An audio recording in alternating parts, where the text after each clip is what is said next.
What's up guys, Houndish here, and today it's that time of the week again, and we've got the reset for Destiny 2 for February the 27th.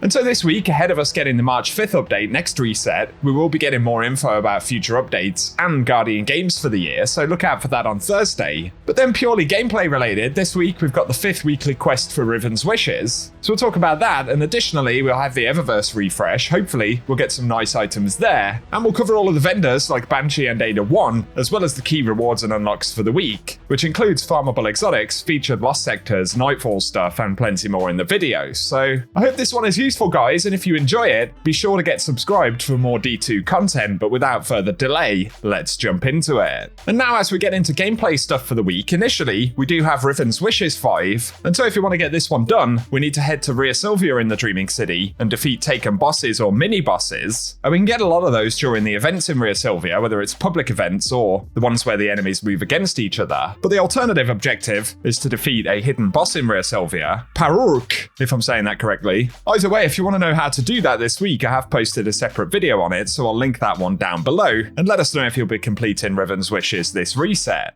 Otherwise, for gameplay stuff, as we sign in right here, we can see we've got double Crucible rewards all week long, so if you want to pick up any rewards, certainly it's a good week to jump in, and we'll also see the return of Trials with the reset on Friday.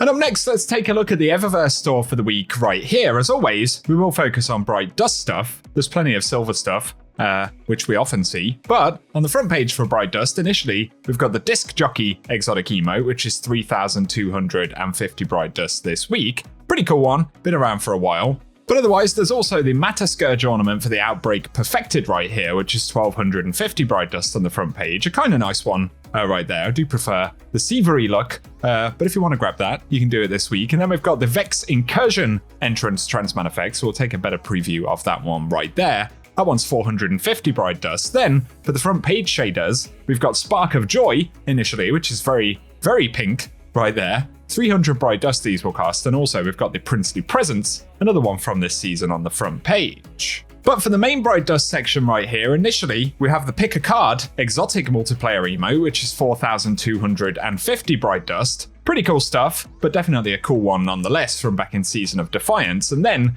we've got the Curtsy rare emote right here, which is 400 Bright Dust this week, so we'll have another quick preview of that one, an interesting thing. Then we've got the Junkyard Shell though, which is 2,850 Bright Dust this week in the store. A rather curious, junky looking thing. But there's also the Nemean Galley, if I'm saying that one correctly right here. Have a quick preview of the trail on that one, and that one is 2,000 Bright Dust. But then we've got the Afterglow Exotic Sparrow, which is 2,500 Bright Dust. Actually, a kind of cool one. Maybe I'll add that to collections this week. Of course, a new one for this season. But also there's the ornament for Monte Carlo, the What If, available this week in the store as well, which is actually a pretty nice one right there. So let us know if you'll pick that one up for 1,250 Bright Dust.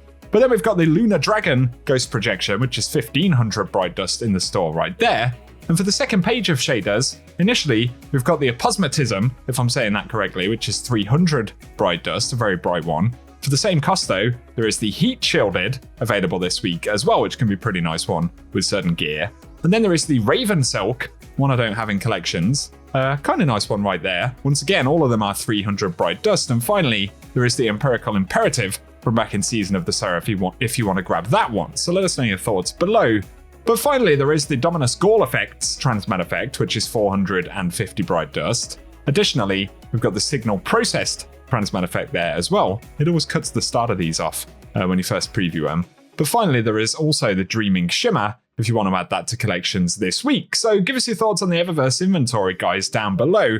And now let's move on. And of course, it's time for Banshee and the featured weapons for the moment, which will change throughout the course of the week, of course. But firstly, there is Whispering Slab, available right now with Killing Wind and Sympathetic Arsenal. Also the Iota Draconis Fusion Rifle, which has got Feeding Frenzy and Cornered. And then another one from Season of the Lost, the Vulpecula, with Shoot to Loot and Explosive Payload.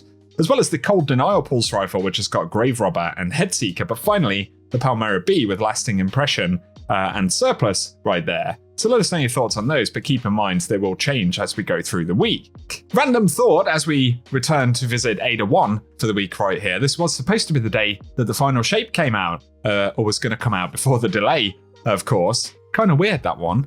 Anyway, The next component, Ada 1, and she's got the retrograde armor available this week, so if you're looking to add any of the older armors to collections, you can perhaps visit for those. But then there is the Rasmussen clan for 10,000 Glimmer, one of the shaders right here from back in the Black Armory era. Not sure she's actually had this one before, so maybe a useful one. There's also the new Pacific Rush, which I think was a Titan Destination shader from back in the day.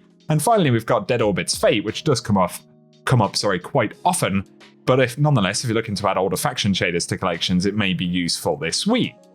Up next though, for other rewards this week, firstly for the Nightfall, we have Birthplace of the Vial, and the featured weapon this time around is the loaded Question Fusion Rifle. We can get the Adept variant as well via the Grandmaster, so if it's one you need to pick up, it will be a good week to jump in. But for the Exotic Mission Rotator this time around, it's Presage, where we can pick up the craftable Deadman's Tail, and Season of the Haunted gear, so if you need to add any of those to collections, that's also a good activity to run. But for farmable exotics in the raids and dungeons, firstly, we have Root of Nightmares, where we can pick up the Conditional Finality, and additionally the featured dungeon is Ghosts of the Deep, where we can acquire the Navigator. Both of those exotics are completely farmable from the final boss this week, as well as the legendary items from those loot pools, so if you're after picking any of those up, it's worth jumping in this week. But our very final mention as always is for the Lost Sectors, and for today we have Perdition on Europa, which is dropping exotic arms, and then it'll be Bunker E15 on February 28th, dropping exotic chest pieces, and Concealed Void on February 29th, dropping exotic helmet.